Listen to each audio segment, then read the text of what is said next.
मेहंदी अर्थात स्नेह आ परंपरा के प्रतीक होइत अछि। जे मेहंदी के जखन हाथ पर लाल रंग चढ़ै छै ने तखन ओ बस एकटा सौंदर्य के प्रतीक नहीं बल्कि एकटा महिला के भावना उनकर हृदय के कोमलता के अभिव्यक्त करै छै। जे मेहंदी एकटा महिला के मात्र एकटा पूजा पाठ में नहीं त्योहार में नहीं जेना तीज जितिया एकटा महिला के न बस एकटा बहाना चाही मेहंदी लगबऽ के लेल। अब वो विवाहित रह छथिन या नहीं छथिन किनको चाही महिला छथिन तो मेहंदी लगाबऽ तऽ केकरा नहीं पसंद हैत।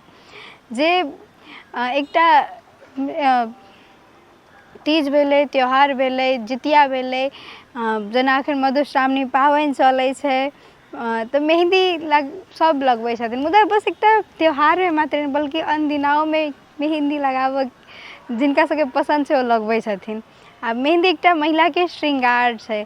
मेहंदी एकटा महिला के भावना के कोमल हृदय के हुनकर अभिव्यक्त छै मेहंदी।